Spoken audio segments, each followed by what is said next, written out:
O que acontece quando uma obra de arte parece falar? Quando um poema se transforma numa voz que soa quase divina? É exatamente isso que a gente vai fazer hoje. Vamos decifrar a mensagem por trás de Caminho Eterno, uma obra que é um convite para a gente mergulhar numa visão bem mística. Mas antes de qualquer palavra, vamos deixar a própria arte falar. Dá uma olhada. Cada símbolo, cada cor, parece pulsar como uma força antiga, um mistério divino.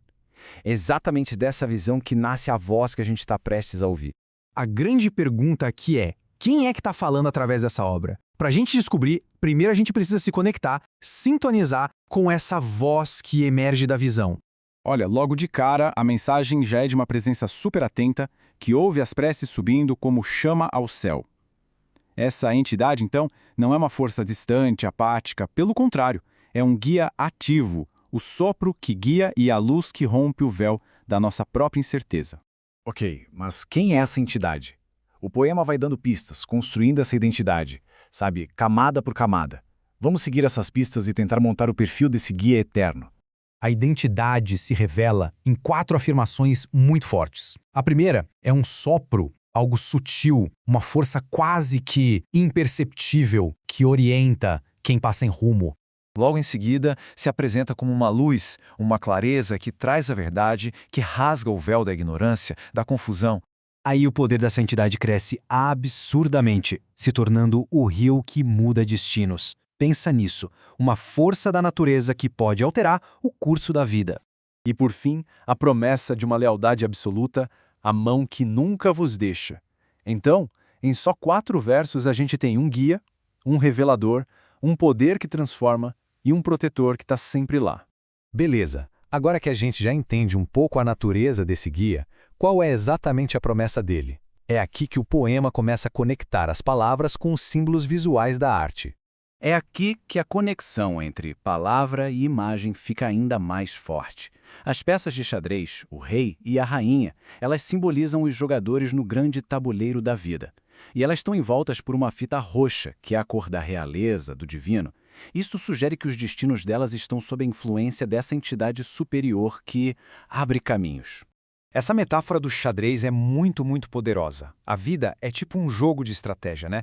Mas o poema está dizendo que a gente não está jogando sozinho nesse tabuleiro. Existe um mestre, um poder superior, cujo plano pode virar o jogo e transformar o que parecia um destino já selado. Só que essa promessa de mudar o destino exige uma coisa em troca: fé. E é nesse tema que o poema mergulha agora, explorando essa crença num protetor que, mesmo sendo invisível, se declara todo-poderoso. Essa estrofe vai direto no maior desafio da fé: acreditar naquilo que não dá para ver ou sentir. A voz parece que entende essa nossa dúvida, mas ela responde com uma certeza de apoio e de condução que independe dos nossos sentidos. Essa estrutura de contraste é a chave de tudo aqui. De um lado está a limitação da nossa percepção, do outro, a garantia de uma presença divina. É como se dissesse que o suporte que vem do alto transcende completamente a nossa experiência sensorial. E a estrofe termina com uma declaração de poder que não deixa dúvidas. A entidade se define como a base de tudo, o alicerce que não se abala e, ao mesmo tempo, a autoridade máxima, o Senhor que reina absoluto. É a união perfeita de estabilidade e soberania. Depois de se apresentar, de prometer proteção, o tom do poema muda. A parte final não é mais uma descrição.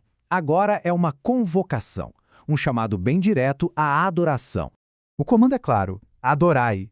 E a justificativa para isso vem numa cascata de atributos divinos: eternidade, poder de fazer milagres e amor.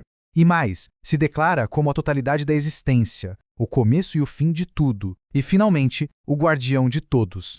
Então, o que essa declaração final nos diz, no fim das contas? Juntando tudo isso, a gente tem um retrato de uma divindade completa. Não tem mais ambiguidade nenhuma. A voz se revela como uma fonte de todo o poder, de todo o amor e de toda a proteção. Bom, nós analisamos a voz dentro do poema, mas isso joga a gente de volta para o autor, Belteshazzar, o mestre. Quem é ele? Um canal para uma voz divina? Um poeta com uma visão mística, assim, extraordinária? Ou será a própria entidade se comunicando através da arte? A obra, de um jeito brilhante, não dá a resposta. Deixa o mistério no ar para nossa própria reflexão.